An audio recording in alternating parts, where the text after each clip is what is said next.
Until now, I have been using the DJI Spark for all my drone footage. It's an amazing drone, and I highly recommend it for most people.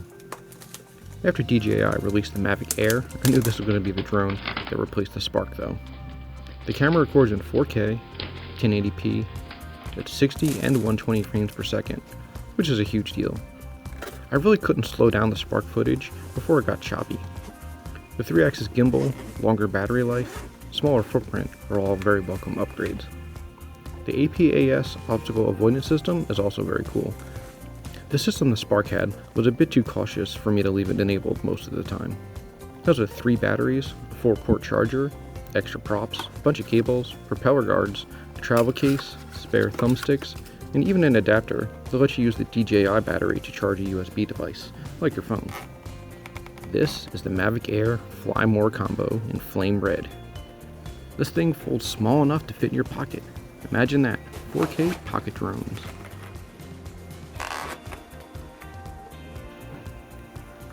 The Air has 8 gigs onboard storage, so if you forget your SD card in your laptop, you're not SOL. You will want a fast SD card to keep up with the 4K 100 megabits a second rating though. So far I've had luck with these U3/V30 cards. My first flight quickly reminded me how used to the Spark I had become. The Mavic, with its settings on default, was much more responsive. I almost crashed it a few times. I went in and tweaked the controller EXP, gain, and sensitivity to bring it back under control. In contrast, out of the box, the Spark flies very predictably and very confidence-inspiring. The Spark does lack the ability to fine-tune the controls the way the Mavic does though.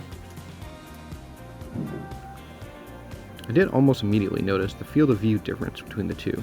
The Air has an 85 degree with a 24mm f2.8 lens, versus the Spark, which is at 82 degrees 25mm f2.6.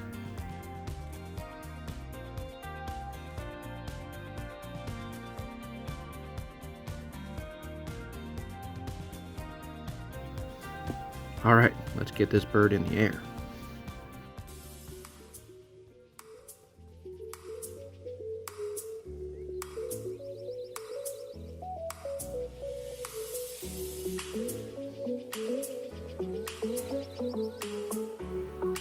Here's some of the first footage I got.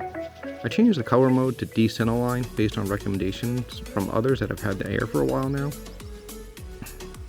I actually was a little disappointed with the amount of noise I got from the footage, so I went out and started setting things manually to see if it could be fixed.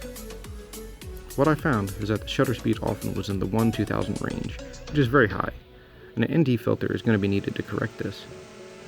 I almost always had at least an ND8 when flying the Spark, and the footage from that camera always impressed me.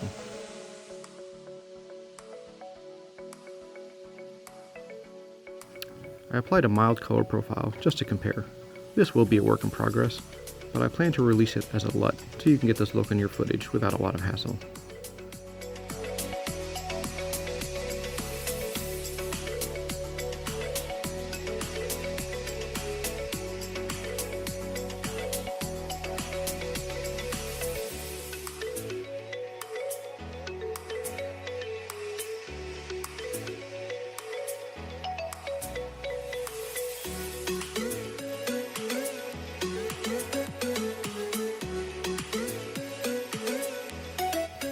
Here's a quick demo of the APAS optical avoidance system.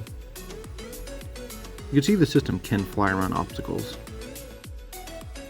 I've also pointed it at a few trees, and it handles those well, as long as it can decipher somewhere to go within the range of its sensors. I have got it into a couple spots where it didn't have anywhere to go, and at that point it just comes to a stop. I'm now most excited with the fact that I can fit the drone, remote, extra batteries, everything I need for a flight in my 10-liter pack.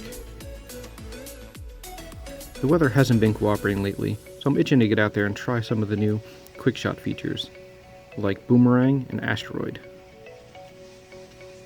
The full review will be coming soon, so please make sure you're subscribed so you don't miss it. Thanks again for watching, and I'll see you next time.